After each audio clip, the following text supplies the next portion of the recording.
The music of the modern Fenian is C'est la vie and Keys to My Life. Keys to My Life. Key to My Life. Imagine if the lyrics were keys. You're the keys to my life. Come here, this movie, absolutely loved it. And I love Take That, right? Did you? Were you a big Take That fan? I was a big Take That fan, and I'm a little taken aback. I don't think they were your number one back in the day. Do you know what I mean? Like, was Gary okay with this and the gang? I think he just has to learn to accept that the Spice Girls, Boyzone and Bewitched, obviously, is that I'm a Fenian at heart. Yes. And the music of the modern Fenian is C'est la vie and Keys to My Life. Yeah. Do you know what I mean? Keys to My Life. Key to My Life. Imagine if the lyrics were keys. You're the keys to my life. But so okay, you like Take That, I assume. Oh, I love, yeah. Right? I was like, I missed the woohoo, and I'd no older sisters by like about 4 or 5 years. Yes. So I was saying earlier on that I came into school one day and everyone was crying, and I just felt like that was an overreaction to a Monday. But it was because Take That had broken up. I remember that. Yeah. Like the phone lines they set up. For, to set up phone lines, yeah. There's a documentary going alongside the film, and they talk about how they, as a production company and the record label, had to set up a phone line. And I think that shows you how connected to the music and the fantasy of the boy band, which is what the film tries to capture, people were. And like, that's your escapism. And now, you know, you can look at your phone, you can follow things on YouTube, you can find things to check in with that connect to you, whether it's following Taylor Swift on TikTok or whatever.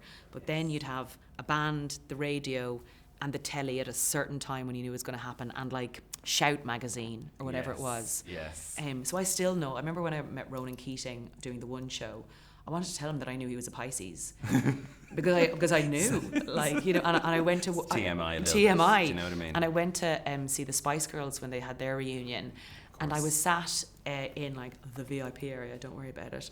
And I looked to the side and I was like, oh my God, that's Jerry Halliwell's Spanish mother. I know what she looks like, and I remember because I would know what they will look like from the Mamma Mia video and the, you know, so yeah, not the Mamma Mia video, Mama video and stuff like that. So yeah, I love it. And what I love about this film as well is it's kind of like, because I didn't know what was going to be going in, and it's really about friendships and how life gets in the way and the ups and downs of life. And I thought about it. I went, for yourself, I mean, you're this big deal now, right? Like, so, I have to hold my hands up and say, yes. You're a big deal. So, can't get out of it.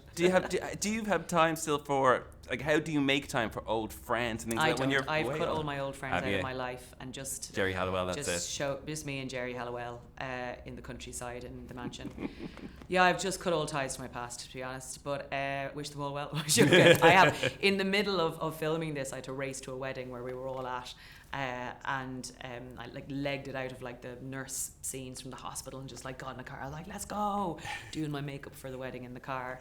And one of my friends, Emma Barrett from Kildare, she is a massive Take That fan, and she's been sending me pictures of like baby her in her t-shirts and stuff like that. And she still is a massive music fan who managed to know. She was the one in school who had the lyrics to Everything Somehow down. She listened to it once on the, like, we should have put her in the government or as a spy, because she could remember every lyric after just one hearing.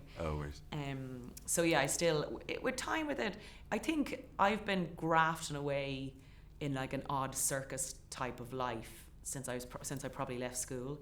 So I think my friends got used to that I was around intensely and then not at all. So I think that's kind of stayed the same. But this movie and doing this film has definitely made me feel a real warmness and fondness with sort of my friends, and that it's only those people who knew you in that weird summery stage of life that was like when the 14, 15, 16, where you didn't know where the future was going to go and you didn't know what was ahead of you.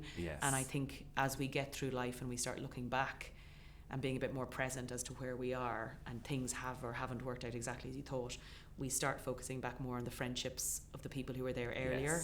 I think, I'm not sure if it happened for you, but like during the pandemic, I think everyone was like hard scrolling to see where everyone you went out with and met one time in a chip shop, you know. Exactly. Like, 100%.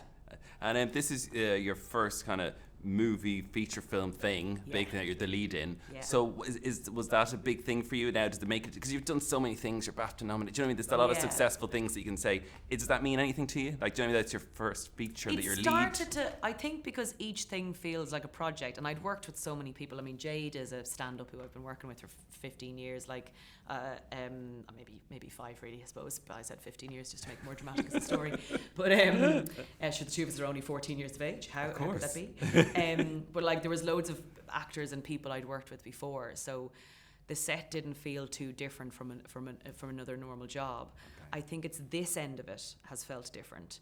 Right. So the idea that we have this week a movie premiere in Leicester Square, it suddenly started sinking in on this, because when you're actually filming things, you think about, what are you having for lunch? Do you think the lunch will be nice? Did you have a good lunch? Was it a bad lunch? What do you think lunch will be tomorrow? And that's essentially, you get to this place where you don't walk around every day like it's a musical. You start thinking, God, what will breakfast be like? And then after that comes lunch again, and you just exist between different lunches.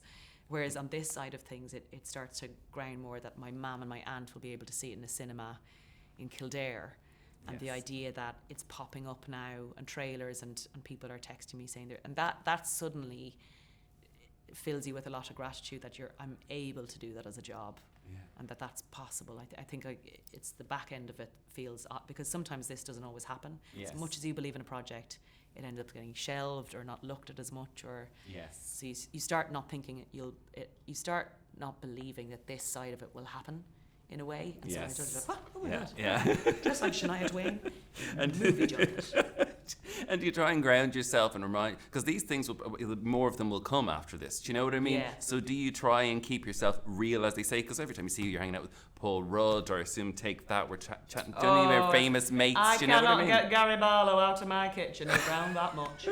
I think comedy keeps you. If you're working comedy, you're always fairly grounded, because if you don't, then you'll become unable to do comedy.